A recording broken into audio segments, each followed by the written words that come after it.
Another year, another Call of Duty. Hi guys, Brett here with my review for Activision's newest entry into the Call of Duty franchise, Advanced Warfare. This time around, the popular long-running franchise has been put in the creative hands of developer Sledgehammer Games. In Call of Duty Advanced Warfare, we have some great graphics and jaw-dropping motion capture, covering a game that continues the steady decline in quality of the Call of Duty storytelling during gameplay, as well as the gameplay itself.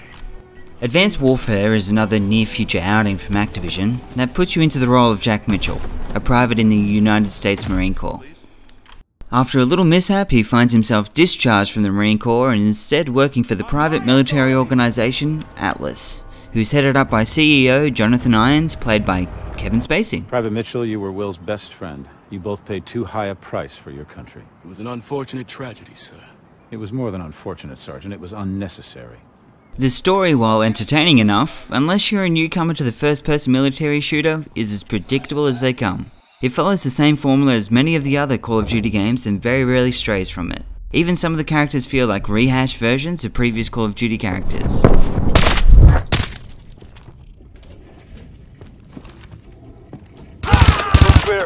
The storytelling during gameplay is pretty much made up of shooting enemy, maybe have a quick time event, continue shooting, chuck in a vehicle section, and then explosions everywhere. While I get this is an action-adventure game that takes place in the near future, earlier titles also had a pretty good sense of realism, where Advanced Warfare is more of an over-exuberant collection of set pieces that do nothing to add to a player's connection to the characters. Your character would have to be one of the luckiest people in the world with the amount of times he cheats death, that it becomes borderline laughable.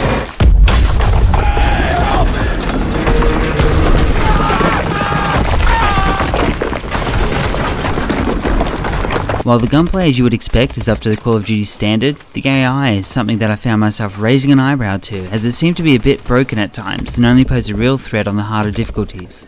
Not necessarily because the AI improved in any way, but because the AI was masked by the fact that it takes less hits to actually kill you. Also, let's not forget that you are rarely ever left on your own and your party members are pretty much invulnerable and do a pretty good job of taking out the enemy.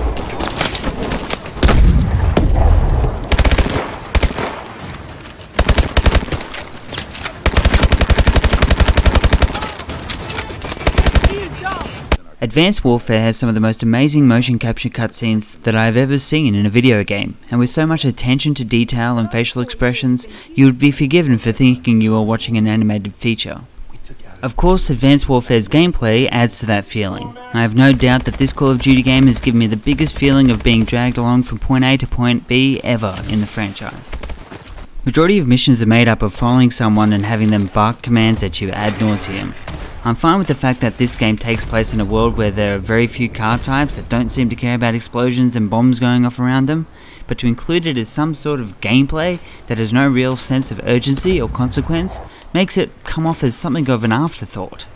Much like hopping on what looks like a pretty nice hover bike, only to at first have all the control taken away from you, and the second time have it once again be an instance where I could do nothing more than follow an NPC like a good lapdog. Even levels that give you a little bit of freedom, while standouts are nothing more than a tease of what the developers were maybe trying to do, yet they themselves maybe couldn't explore further due to the formula of a Call of Duty title.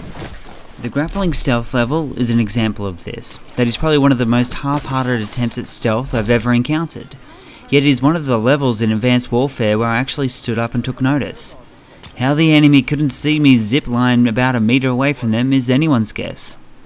Linear doesn't even begin to describe the straight-line corridor-like level design, which makes the addition of the exosuit at times pointless.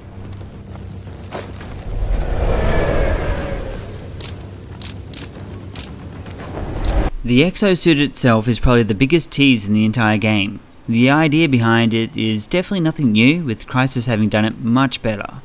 The suit itself becomes more of a gimmick. Its abilities can for the most part only be used when you're told to use it. Want to use the grappling hook to take down an enemy outside the designated stealth section? Nope, that ain't gonna happen unless the prompt pops up. Things such as this happen so much playing through Advanced Warfare that you could end up playing it just like a straight shooter with a few more grenade choices. While that's perfectly okay, I don't see the point in giving me the awesome exosuit that's main use is nothing more than a double jump. The exosuit's usage outside of prompts is rendered useless by taking away the freedom to use it.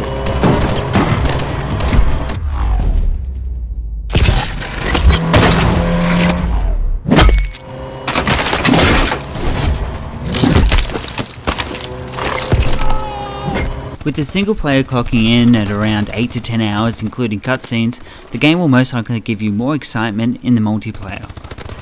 First, let me say I am in no way an expert in the world of COD multiplayer and have never professed to be, and I will say that when I wasn't pitted against players who were many levels higher than me, I really did start to enjoy my multiplayer experience. While it was a bit of a stripped down version, it made it easier for a multiplayer novice like myself to get into it, and I will more than likely go back to it in the future.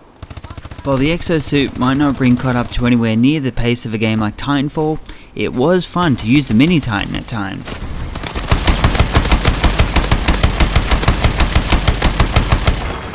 With an average single player experience that relies on a big name star to carry the story, and gameplay which is nearly less engaging than a point and click adventure, Call of Duty Advanced Warfare is another entry that is lowering the Call of Duty single player to the level of Battlefield proportions.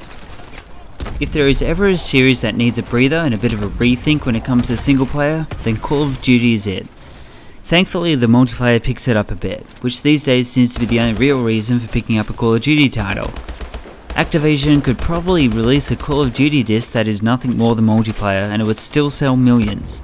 But for me, I'm still someone who remembers being totally engrossed with the first player campaigns of the earlier Call of Duty titles. This game is another notch that shows that the focus is on being a competitive shooter with money spent on big name actors to drum up interest for a single player campaign, instead of the gameplay and having the developers breathe a bit more life into this worn out series. I'm giving Call of Duty Advanced Warfare a 5.5 out of 10. Cross the street!